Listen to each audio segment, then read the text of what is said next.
الحمد للہ رب العالمین والصلاة والسلام علی سید المرسلین وعلی آلہ واصحابہ وذریاتہ اجمعین۔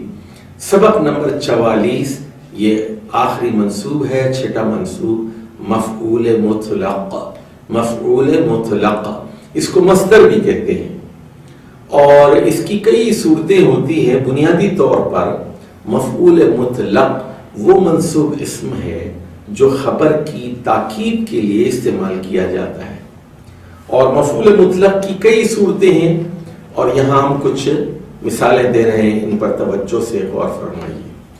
سب سے پہلی بات تو یہ کہ یہ خبر ہی کے مادے سے مشتق ہوتا ہے یا اس کے ہم معنی لفظ کے مادے سے مشتق ہوتا ہے۔ پہلی مثال ذرا اس پر غور فرمائیے، الکلام واضح وضوحا۔ الکلام مبتدا ہے، واضح خبر ہے، وضوحا واضح، کلام بالکل واضح ہے۔ دیکھیے اگر ہم ترجمہ کرتے الکلام واضح کا، کلام واضح ہے، لیکن یہاں تو جملہ ہے الکلام واضح وضوحا، اس کا ترجمہ ہم کریں گے بات بالکل واضح ہے، بات بالکل واضح ہے۔ دیکھیے وضوحا کا ترجمہ ہم نے کیا کیا؟ بالکل۔ اور فرمائیے یہاں خبر تھی واضح، اسم فاعل، اور اس کا مادہ کیا ہے؟ واو ضاد ح، واضح واضح، اور اس کا مصدر کیا ہے؟ وضوحا۔ تو ہم نے وضوحا وضوحا منصوب حالت میں اس مصدر کو استعمال کیا ہے تاکہ تاکید ہو جائے۔ ترجمہ غور کیا آپ نے، الکلام واضح، بات واضح، الکلام واضح وضوحا، بات بالکل واضح۔ تو اس پر خاص توجہ کی ضرورت ہے۔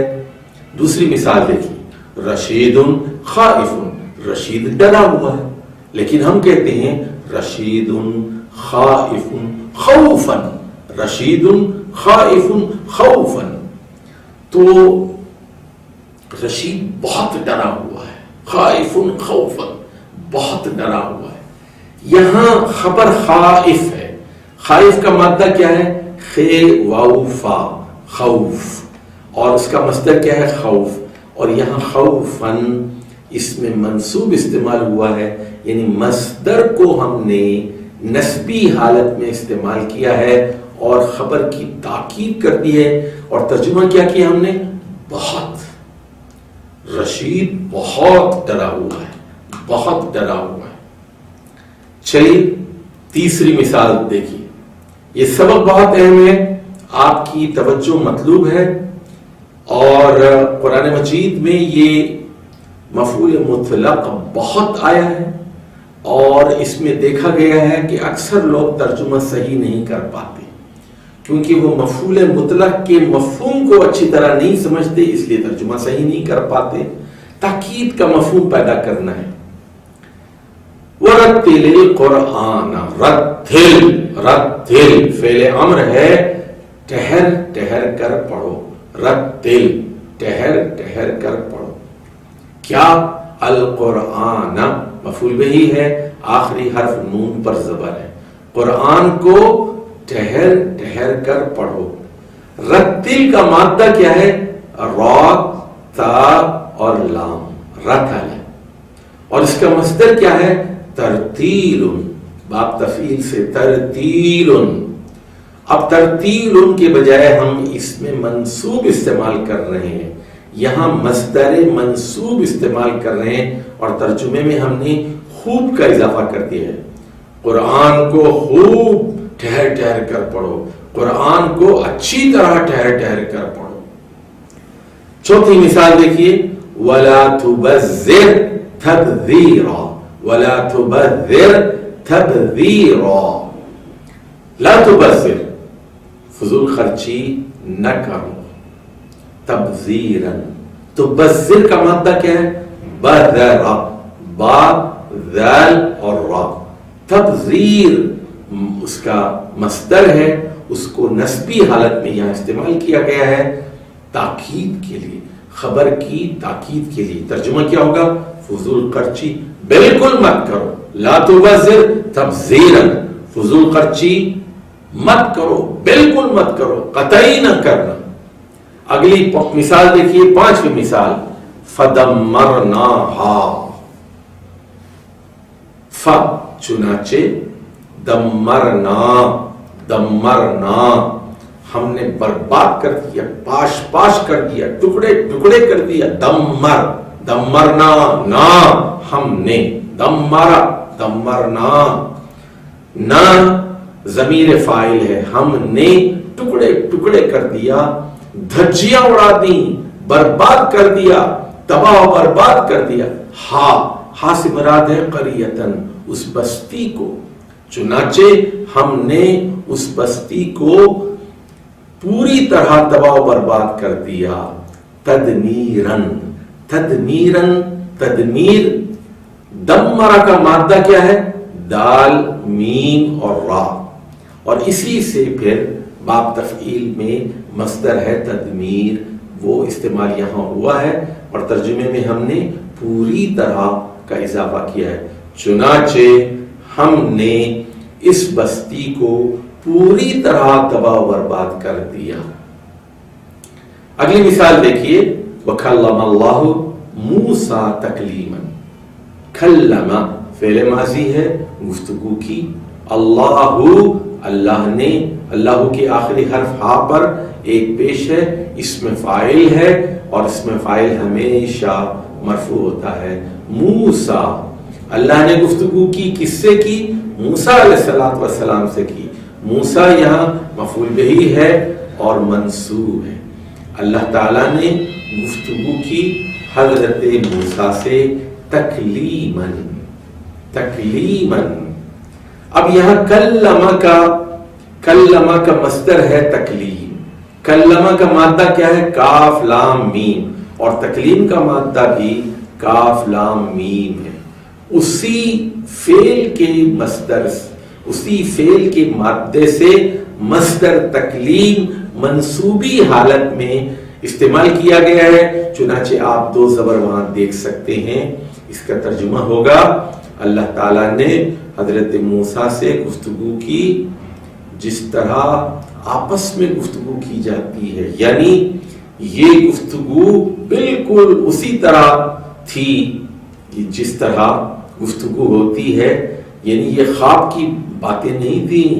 اللہ کلام کرتا ہے، اور قرآن مجید اللہ کا کلام ہے.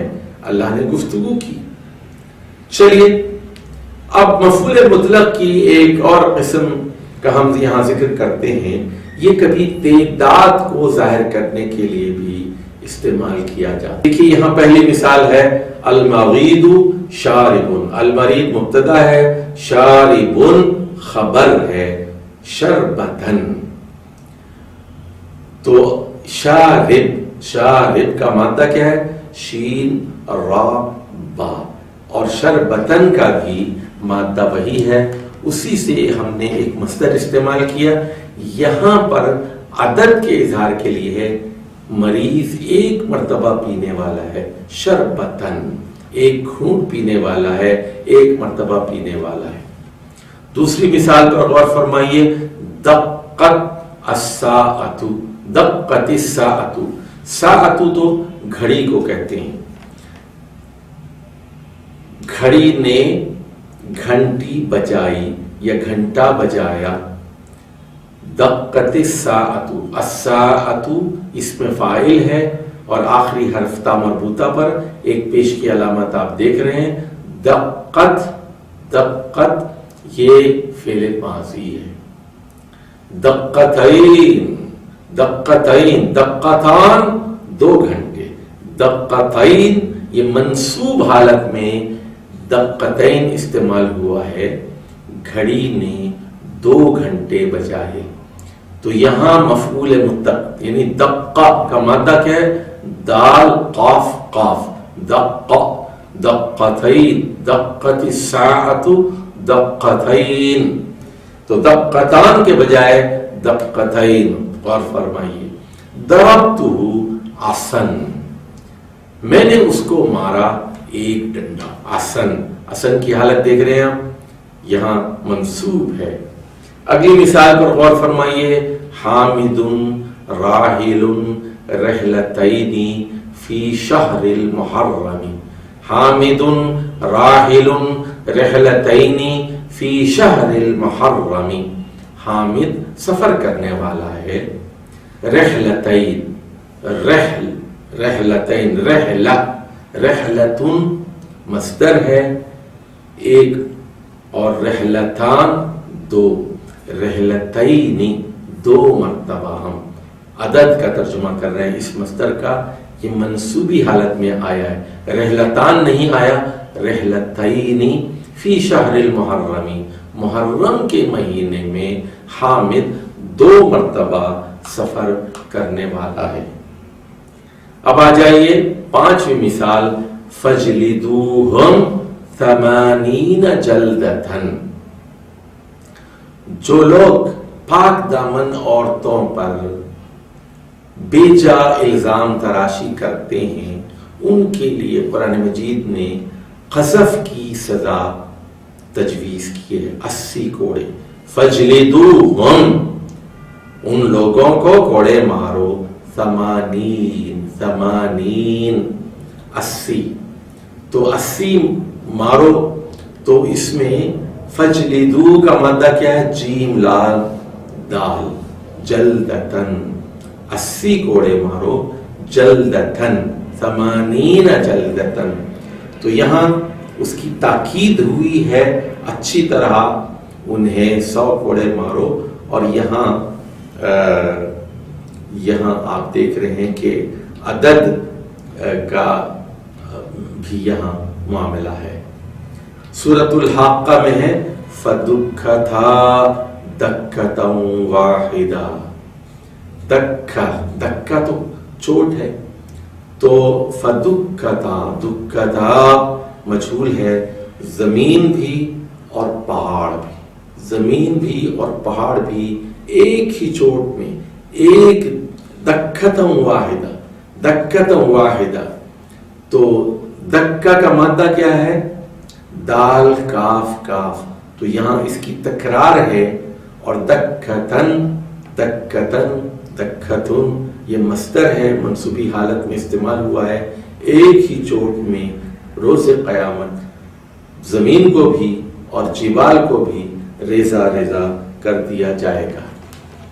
بعض اوقات مفعول مطلق خبر کی نوعیت اور قسم ظاہر کرنے کے لیے بطور تشبیہ بھی استعمال ہوتا ہے. دیکھیے عربی میں کہتے ہیں البخیل یعیش فی الدنیا عیشت الفقراء. البخیل کنجوس آدمی, یعیش فی الدنیا دنیا میں زندگی گزارتا ہے. یعیش یعیش عاش عاش عاش یعیش عاش یعیش, اور اس یعنی زندگی گزارتا ہے. عائش عائشت عائش, عین سے عائش. عیشہ عیشت تو کہتے ہیں زندگی کو. عیشت الفقراء فقیروں کی زندگی. بخیل آدمی اس دنیا میں فقیروں کی زندگی گزارتا ہے. دیکھیے یعیشو فعل ہے, اس کا مادہ کیا ہے؟ عین یا شین. اور عیشتن, عیشتن یہ مصدر ہے, لیکن یہاں مفعول مطلق کی حیثیت سے آیا ہے اور مرکب اضافی میں آیا ہے. عیشت خفیف ہے, مضاف ہے, منصوب ہے. الفقراء, الفقراء مضاف الیہ ہے, مجرور ہے. اور یہاں پر یہ تشبیہ کے لیے آیا ہے, یہ مفعول مطلق برائے تشبیہ ہے. عیشت الفقراء فقیروں کی طرح, کنجوس آدمی اس دنیا میں فقیروں کی طرح زندگی گزارتا ہے. وَيُحَاسَبُ اور قیامت کے دن اس کا حساب لیا جائے گا. یوم القیامت حساب الاغنیاء. حساب کا مادہ کیا ہے؟ ہا سین با. یحاسب کا مادہ کیا ہے؟ ہا سین با. تو حساب کا جو مصدر ہے یہاں استعمال کیا گیا ہے مرکب اضافی کی شکل میں تشبیہ کے لیے. بخیل آدمی دنیا میں فقیروں کی زندگی گزارتا ہے لیکن قیامت کے دن امیروں کی طرح اس کا حساب لیا جائے گا. اب آ جائیے دوسری مثال. زید نائم نوم الغافلی. زید سویا ہوا ہے نوم الغافلی، غافل کی طرح سویا ہوا ہے. تشبیہ کے لیے اس لیے نوم الغافل. نائم کا مادہ کیا ہے؟ نون واو میم. نوم مصدر ہے. اگلی مثال دیکھیے. القطار سائر. ٹرین جا رہی ہے، جا رہی تیز جا. سائر سائرہ دوڑ رہی ہے. القطار سائر سیر الہواء. ہوا کی طرح تیز جا رہی ہے، تیز چلنے والی ہے. سیر الہوا. تو سائر کا مادہ کیا ہے؟ سین یا را. اور سیر اس کا مصدر ہے. یہاں مفعول مطلق کی حیثیت سے بطور تشبیہ استعمال ہوا ہے. ریل گاڑی ہوا کی طرح چلنے والی ہے. اب ذرا ایک قرآن مجید کی مثال سورۃ النمل سے. وَتَرَى الْجِبَالَ تَحْسَبُهَا جَامِدَةً. اور آپ قیامت کے دن پہاڑوں کو دیکھیں گے. تَحْسَبُهَا. اور پہاڑوں کے بارے میں خیال کریں گے، گمان کریں گے. جامدتن کہ یہ جمے ہوئے ہیں، جامد ہیں. وہی تمر مر السحاب. لیکن ہی تمر مر یمر چلنا، اور چلیں گے وہ جامد پہاڑ، جمے ہوئے پہاڑ چلنا شروع کر دیں گے. کیسے چلیں گے؟ مر السحابی. یہ بھی تشبیہ کے لیے ہے. بادلوں کی طرح اڑیں گے، بادلوں کی طرح ہوا میں اڑیں گے، بادلوں کی طرح چلیں گے. مر السحابی. تمر کا مادہ کیا ہے؟ میم را را. مر یمر، یمر تمر. اور مر السحاب مرن، اور اس سے منسوب کیا اور یہ تشبیہ کے لیے استعمال ہوا. اب ایک اور بات ذہن میں رکھ لیجئے. مفعول مطلق کبھی اسی مادے سے ہوتا ہے اور کبھی دوسرا مادہ استعمال کیا جاتا ہے، لیکن وہ لفظ ہم معنی ہوتا ہے. مثال کے طور پر قعود کا مطلب بھی بیٹھنا ہے، جلوس کا مطلب بھی بیٹھنا ہے. پتہ نہیں اردو زبان میں جلوس تو چلتا پھرتا نظر آتا ہے، عربی زبان میں تو جلوس بیٹھنے کو کہتے ہیں. تو جلوس کا وہی مطلب ہے جو قعود کا ہے، قعود کا وہی مطلب ہے جو جلوس کا ہے. جملہ ہے سلیم قائد جلوسا. دیکھیے ہم سلیم قائد، سلیم بیٹھا ہے، سلیم بیٹھا ہوا ہے. اور ہم یہ کہہ سکتے تھے سلیم قائد قعودا. قائد ہی کے مادے سے قاف عین دال، قاف عین دال، قعودن اسی مادے سے. لیکن ہم یہاں قعودن کے بجائے جلوسن کا مادہ ہم استعمال کر رہے ہیں. تو کبھی اہل زبان اس طرح بھی کرتے ہیں اور اس کا ترجمہ ہم کریں گے سلیم اچھی طرح بیٹھا ہوا ہے. یعنی تاکید کے لیے ہم نے اس سے ملتا جلتا ایک اور لفظ استعمال کیا ہے. اگلی مثال پر غور فرمائیے. فرحت، میں بہت خوش ہو گیا. جزلا، فرحت فرحن بھی کہہ سکتے ہیں، میں بہت خوش ہوا. فرحت کا مطلب ہے میں خوش ہوا. فرحت فرحن. اب تاکید کے لیے آپ نے فریحہ کے مادے سے فرحن کا مصدر استعمال کیا نصب کی حالت میں، لیکن آپ جزلن بھی کہہ سکتے ہیں. فرحن اور جزلن کے معنی ایک ہی ہے، میں بہت خوش ہوا. اب آ جائیے اگلی مثال. رجع، رجع، رجع میں رجع وہ لوٹا، وہ لوٹا. القہقرا، وہ اچھی طرح پوری طرح پیچھے کی طرف لوٹا. یعنی اس نے پورا 180 ڈگری کا ٹرن لے لیا. اس طرف جا رہا تھا شمال کی طرف، اب جنوب کی طرف ہو گیا. تو رجع رجوعا، رجع، رجع لوٹا، پلٹ گیا. رجع کا مطلب ہے پلٹ گیا. رجع رجوعا پوری طرح پلٹ گیا، 180 ڈگری پلٹ گیا، بالکل مخالف سمت میں پلٹ گیا۔ اب یہاں رجوعاً بھی آپ استعمال کر سکتے ہیں رجع کے مادے سے مصدر، یا پھر قہقرا بھی استعمال کر سکتے ہیں، اور قہقرا کے معنی بھی وہی ہیں۔ اردو میں بھی یہ لفظ استعمال ہوتا ہے رجعت قہقرا، قہقرا، رجعت قہقرا یعنی پوری طرح لوٹ جانا۔ اگلی مثال پر غور فرمائیے، جلستو، جلستو میں بیٹھ گیا، جلستو جلوسن میں اچھی طرح بیٹھ گیا، میں پوری طرح بیٹھ گیا، لیکن جلوسن کے بجائے آپ قعودن بھی استعمال کر سکتے ہیں، جلستو قعودا۔ قام، قام کا مطلب کھڑا ہو گیا، الخطیب، خطیب خطاب کرنے والا مقرر کھڑا ہو گیا، اور قام کا مادہ کیا ہے؟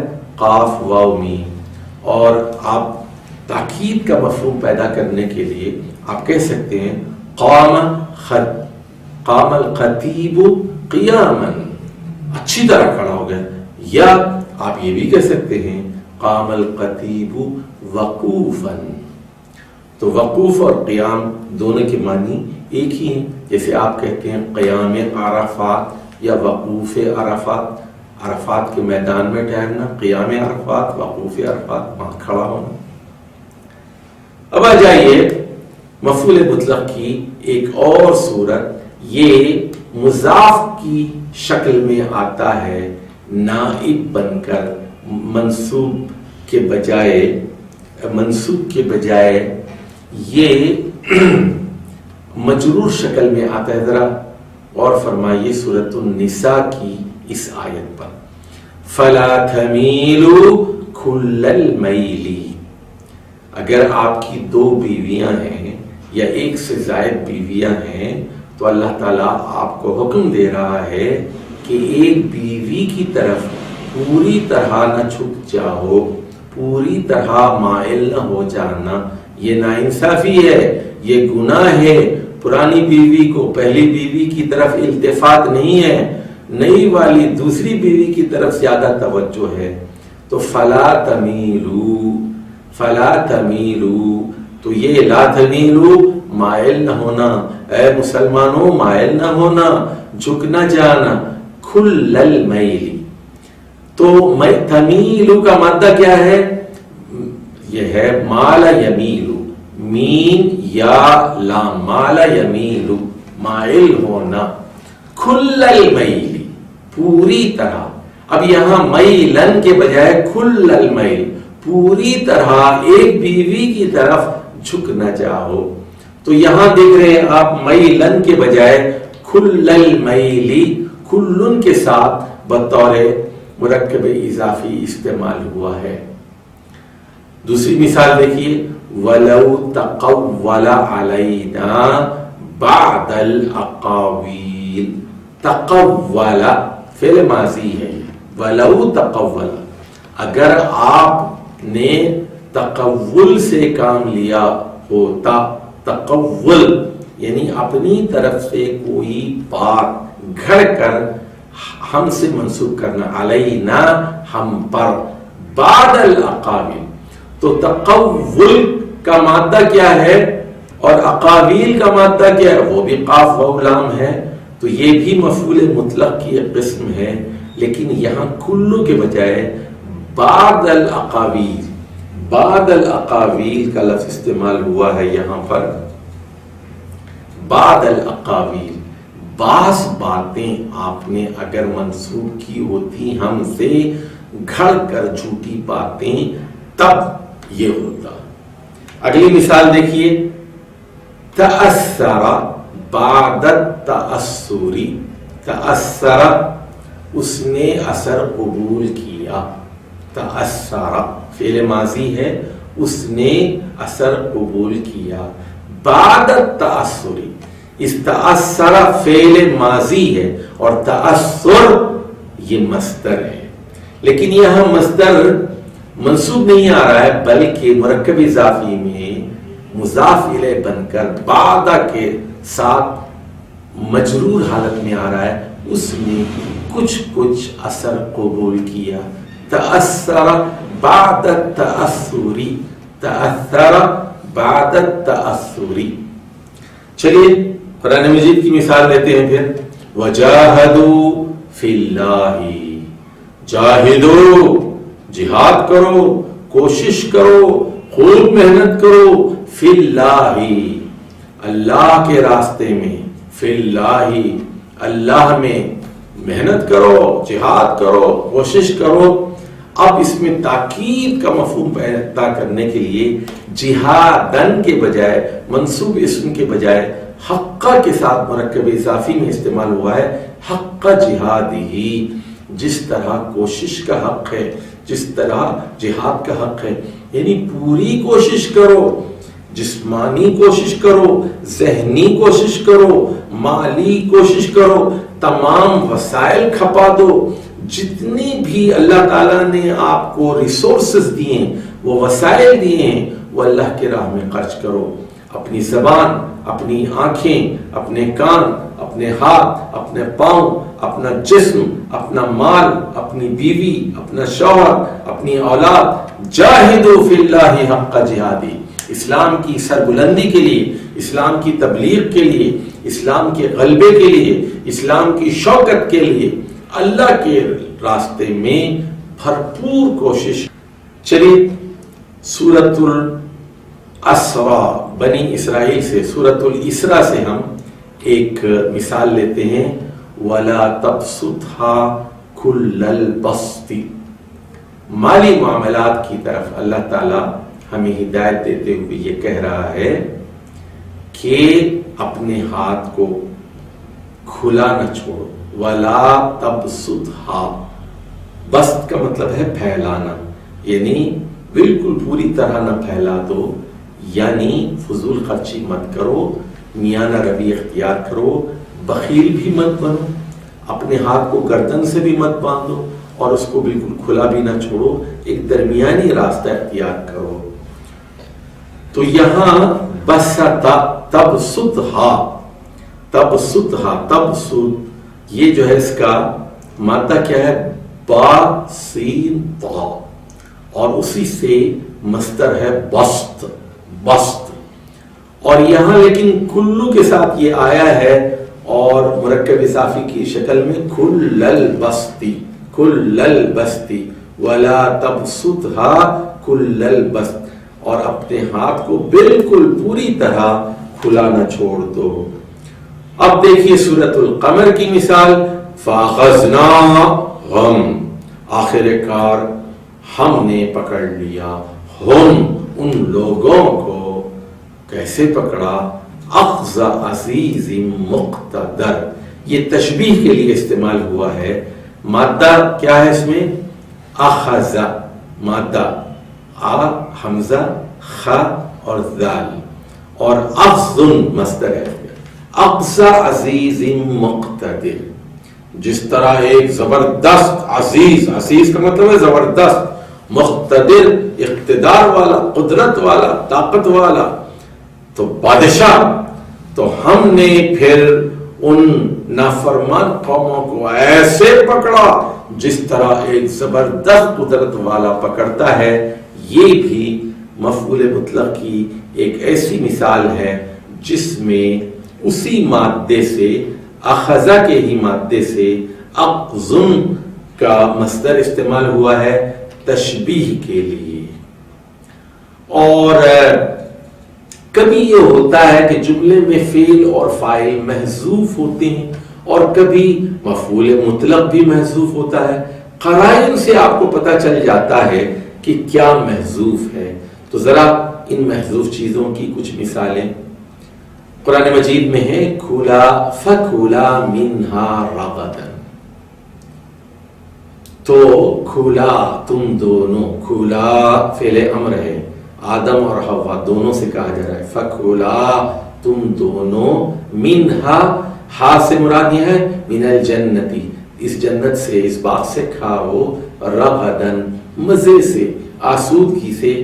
تو یہاں کھلا کا جو مصدر ہے اکلن، رزق، یہاں اکلن رزق کھاؤ، کھانا کھاؤ، مزے سے کھاؤ، یہ محذوف ہے۔